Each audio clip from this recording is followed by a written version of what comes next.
ng pandinig. Kami napaparito upang merong ihatid. Kapatid, tingnan mo ang mga babae, agos sa pansin ng mga lalaki. Kung malamit, halos labas kaluluwa, labas ang puwet, sa damit ay kitang kita. Ang kabataan ngayon mga pasaway, lalo na babae madali nang bumigay. Hay, Diyos ko naman ng dalagang Pilipina, kung umarte ay parang di na dalaga. Kaya lalaki di na raw may respeto, kasi naman kami inyong tinutugso. Oh, pwede ba na magpakadesente? Iwas-iwasan nyo ang panlalaki, magbago ka habang hindi pa huli. Pag ikaw ay mabuntis, huwag kang magsisisi.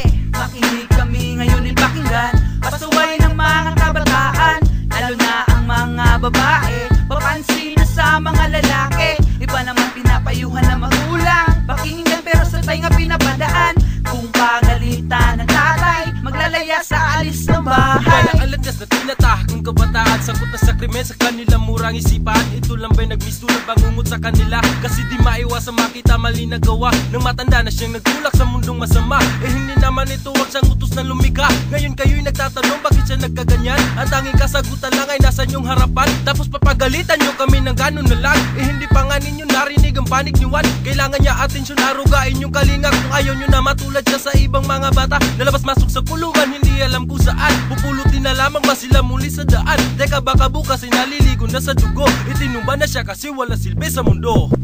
Makinig kami ngayon ipakinggan, pasaway ng mga kabataan, lalo na ang mga babae, papansin na sa mga lalaki. Iba naman pinapayuhan ng magulang, pakinggan pero sa tainga pinapadaan.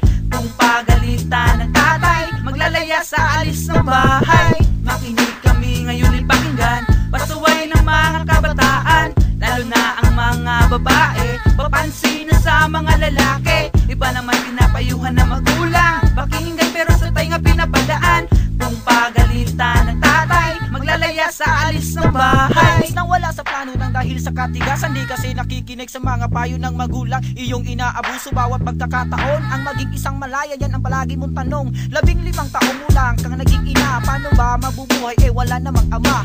Ang iyong dinadala mo nga ng pagmamalabis, kahit na hating gabi sa bahay ay umaalis. Kasama ang barkada, gimmick na kahit saan, ang pakikipaglaro ginawa nyo ng libangan. Nagtiwala sa lalaki kahit bago nakilala, dinala ka sa dilim at agad ikay sumama. Ngayon gising ka na sa mga kamalian, pero ang nagdaan di na maaring balikan. Kaya sa susunod lagi mong tatandaan, dapat na magbago ka para wala kang pagsisihan. Makinig kami ngayon ipakinggan, pasaway ng mga kabataan, lalo na ang mga babae, papansin na sa mga lalaki. Iba naman pinapayuhan ng magulang, pakinggan pero sa tainga pinapadaan. Kung pagalitan ng tatay, maglalaya sa alis ng bahay. Makinig kami ngayon ipakinggan, pasaway ng mga kabataan, lalo na ang mga babae, papansin na sa mga lalaki. Iba naman pinapayuhan ng magulang, pakinggan pero sa tainga pinapadaan.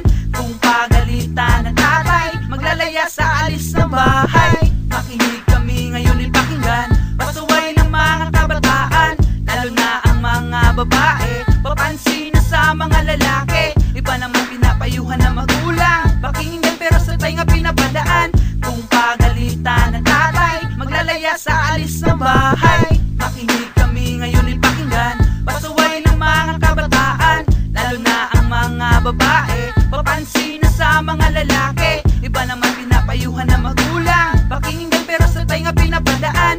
Kung pagalitan ng tatay, maglalaya sa alis ng bahay.